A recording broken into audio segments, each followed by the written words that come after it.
Hey guys, I just finished watching episode 5 of Breaking Bad and it was really good. So I'm going to start off with the more important stuff, right? So this episode we get an intervention. Walter's family is like, okay, we need to talk to this guy because there is no, well, Skylar specifically, she's like, this makes absolutely no sense as to why he's refusing treatment, right? So Skylar and Walter go to his old friend, his old chemistry buddy. They go to his party, celebrating his birthday or something like that. And we find out that Walter was a part of this like trio of chemists and whatever, and they were super good at some shit and they made some company or something. I don't know. I don't fucking know. I don't really remember that much about that shit. Honestly, I was kind of spacing out. But the most important part of it is that he was supposed to be a part of this big trio, this franchise or something, and he was supposed to be rich, just like the guy whose party he's at right now. Only he's not, and he's just a high school teacher.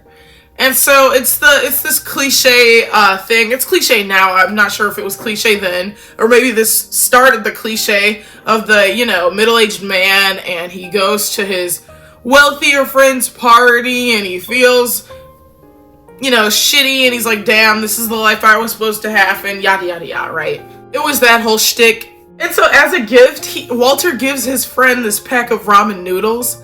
And the crowd of like rich people are like, what the hell is that? But that is literally the smartest thing to do. Whenever you're going to a party of someone and you're either broke or they're super rich and, they're probably not going to use the thing you had in mind to get them, oh, let me get them an ice maker, or let me get them a popcorn machine, stupid, silly shit like that. Let me get them makeup. They probably, like me, makeup is the worst gift for me because I have so much of it, right? But if you're my friend and or, you're broke or you don't know what to get me something sentimental. It could be the cheapest fucking thing. It could be a piece of paper. Remember when, a piece of paper, 20 things, remember when. I would lose my shit. That would be a perfect gift for me. The perfect gift to give somebody who has everything, just like he says, right? Just like Walt says, to the man who has everything. The perfect gift to give someone like that is something sentimental. So that's what he does. And the guy's like, yeah, we were living off this, and so on and so forth. It was the perfect gift, right? It was the perfect sentimental gift. And so they feel Walt is sort of entitled to some of that money, I guess, because some of the ideas were his and whatnot, and the franchise is built halfway of his name, halfway of Elliot's, something like that. I don't know. I'm not going to get into the nitty-gritty of that because, frankly, I don't remember that much. But Skylar ends up telling Walt's rich friend, hey, Walt has cancer and we can't pay for it. And so I am totally on Walter's side here. Bitch, do not tell anybody my business. Do not tell anybody my business. I'm dying. This is my own personal issue. And of course it's your business too, but this is a party. This is my friend from college or wherever. How dare you get up there and tell my friend that I'm suffering, that I'm dying? How dare you potentially throw off the energy of the entire party? This is a birthday party. This is a birthday party. So I was totally 100% with Walt in being mad over that because that was some shit, right? If that was me, I would have been mad.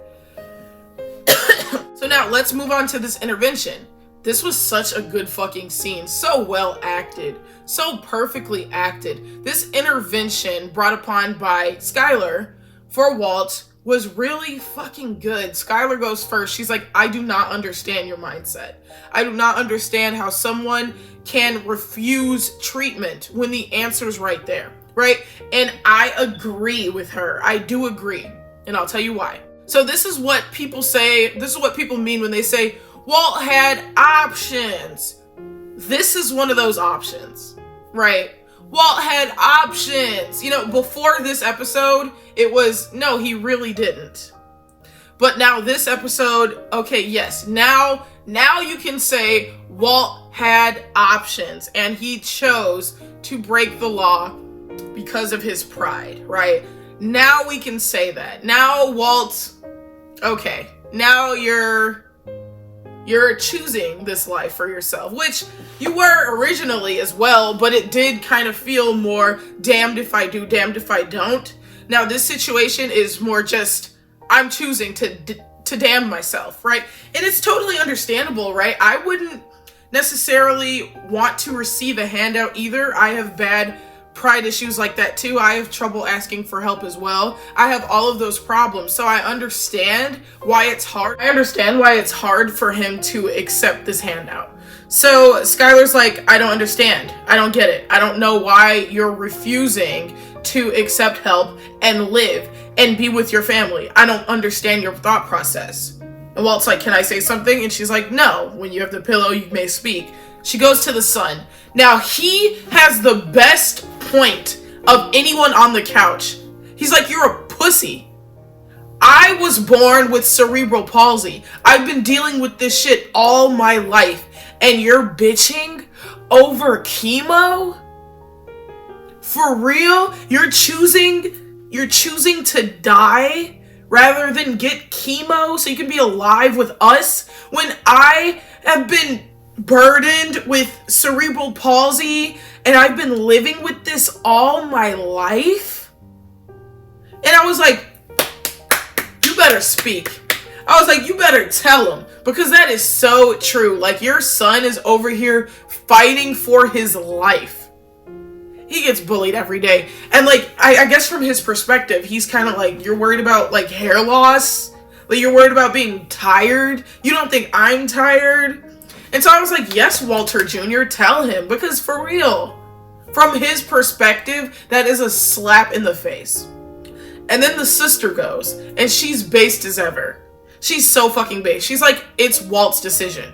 It's Walt's sickness, so it's Walts' decision. And then Skylar gets mad, and I feel for Skylar too, because it's like, bitch, I brought you here to help me convince him to change his mindset, because we want him to live. But at the same time, it is his choice. It's his life, you know? So it was like, this episode was so good, because it was like, I agree with everybody. I agree with everybody. It is Walter's decision.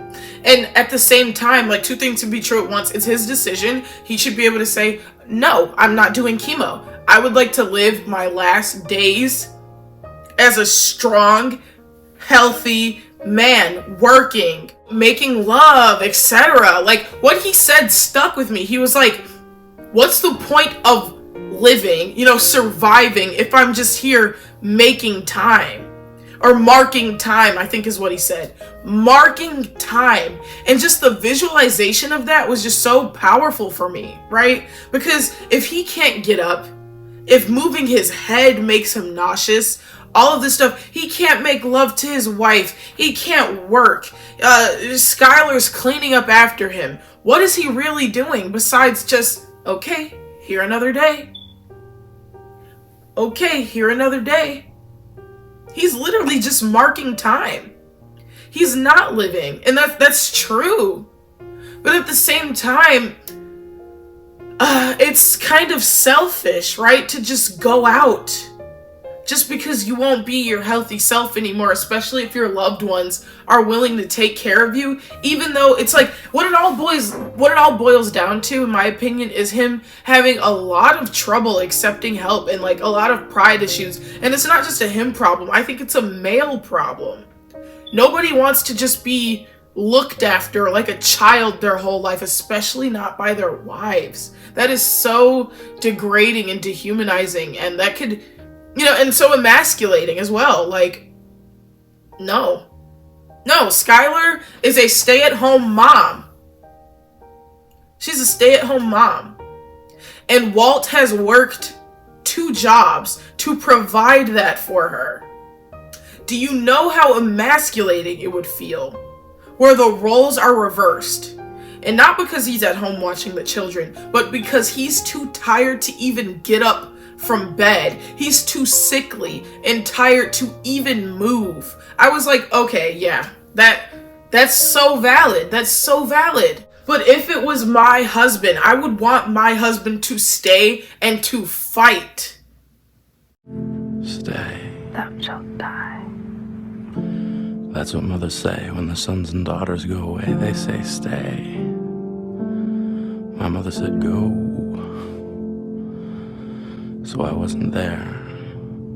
Our heads bent towards each other like flowers in the small hours of the morning, while light wandered in like a warning that time is passing, and you right along with it, bit by bit every day. Stay. She smiles and says, you gotta go. I know. Goodbye.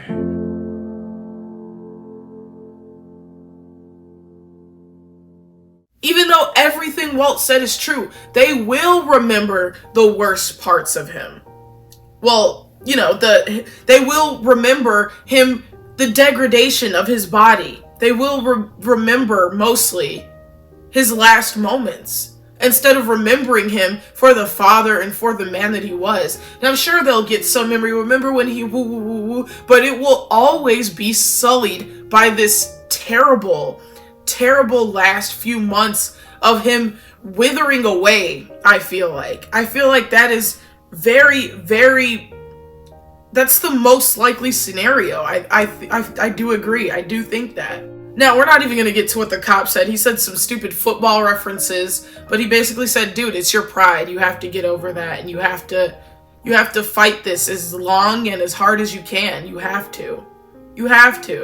And then he changes his opinion. He's like, yeah, my wife is right. It's Walts' decision. It is Walts' decision. And like, it is. And he kind of takes that literally. Like, he takes that in every sort of meaning of it's his decision. Not only is it his decision whether he wants chemo or not, but it's his decision if he accepts the money or not. So at the end of the episode, he's like, okay, fine, I'll do chemo, but I'm going to do it my way.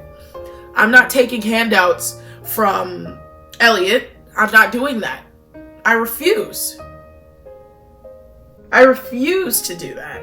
And so that's why he's gonna start cooking meth again, so he can pay for his own chemo. But now, unlike how it was in the beginning, now it is like, okay, well, you actually had other avenues besides this. Now I don't feel as bad for what I know is gonna happen to you. Now I really don't. Because you had another way out. You really did. You had a rich guy offering to pay your bills. And so this brings us to the brunette, I forgot her name, like literally just right now, who calls Walt, and she's like, oh, will you not accept the money because of us, our history? I'm guessing she's that bitch from that one random flashback we got to Walt being a super chemist in a room with some lady. I think that was her from the flashback. So I'm guessing there was some romantic history there. I don't know if I said that when I first saw that scene, but it looked pretty romantic. They looked in love or whatever. So yeah, I'm just really interested to see what happens next with that whole thing, because it does look like she was right. There's some truth to it. Part of the reason why he won't accept their money is because Elliot got the girl. So not only do you have my fame, my notoriety, my wealth, but you have the girl? Damn. And that just brings me back to what Walt said, like how none of his decisions in his life have ever truly been his. If I was his wife, Skylar, I'd be like, well, wasn't it your choice to marry me? So that felt kind of insulting, I think, but I do want more info on that. I want to know why exactly he feels that way. And then I just want to highlight some of what the sister said during the intervention. She said that people, with cancer or whatnot, they're absolutely miserable. Like some of the people where she works, it's not their decision to continue with this treatment. It's their families. And so I'm kind of stuck between this argument of selfishness. Is it selfish for me, your girlfriend, your wife? Is it selfish for me to ask you to suffer so you can be with me longer? Is that selfish? I think that is selfish. I'm asking you to, as Walt said, take 40 pills a day, be tired, have every waking moment of yours be absolute hell. I'm asking you to do that so you can be with me. Is that kind of selfish? I think it is. But on the other side of that, you would rather die than suffer for your family? Is that selfish? I think you could also argue that that's selfish. So I feel like this is just a lose-lose situation, like no matter what, like it just feels awful. I don't know. Like both sides have a point. Anyways, on to Jesse Pinkman. He tries to cook meth with some friend, I guess, who is twirling signs for this company. And I thought it was really cute how he memorized the beakers like Walt taught him. He's like, this is not a beaker. This is a whatever flask. And it's like, okay, Brainiac. His friend's like, damn, you really know your shit, huh? And then he's just as, like, stuck up, I guess would be the word, as Walt is when it comes to the quality of the meth. He's throwing out pail after pail, and the guy's just like, bro, fuck you. I'm not gonna let you throw out anything else. Like, are you stupid? Like, the people will still smoke this. But he acts like Walt, and he's like, well, no, this is bullshit quality. If we're gonna cook the best quality. And so, he's throwing shit out, and then this whole fucking fight ensues. And it's great. And I do feel like this action's gonna come back to bite Jesse. Maybe it was funny, right? So it could have just been for shits and giggles. But I do think this character who he left in the wilderness is gonna come back to bite him in the ass. We can only wait and see. But I do think maybe this was a mistake doing that guy that bogus. That was fucked up. Come on, honestly. That was genuinely fucked up. To leave him in the wilderness and to throw out all of that product, I think that was pretty fucked up. He could have said, okay, this is a shit batch we're going to sell to your friends and whatever, sell this for low, and then we'll make like a really good batch. We'll keep practicing. But to throw it all out, that was stupid as fuck, and I don't agree with Jesse with that. That was dumb as hell. So yeah, I think we've covered all the bases here. Is Walt gonna start some affair with this new bitch? Was her name Gretchen, I think? Is he gonna start some affair with her since he has this new lease on life or whatever, where he can, he's making choices for himself now? Like blowing up that one businessman's car, etc. I know I didn't talk about Walter Jr., getting arrested for trying to buy alcohol and then calling the cop instead of his dad, whatever. I know I didn't talk about that. Not that important. But I did like how Walter Jr. smiled at Walt for the first time in a long time after he decided to, do the chemo. And I do, I appreciate that scene of Walt just smelling his wife's face cream, just reminiscing, smelling her, like, pillow, her bed smell. He's like, fuck. If I die, I'm really going to miss this shit. And I do feel like that was one of the last deciding factors where he's like, okay, well, I'll do chemo, but I'm going to do it my way. I'm not going to accept no handouts. Period. Anyways, cannot wait to see what happens next episode. Let's dive right in. See you guys in the next video.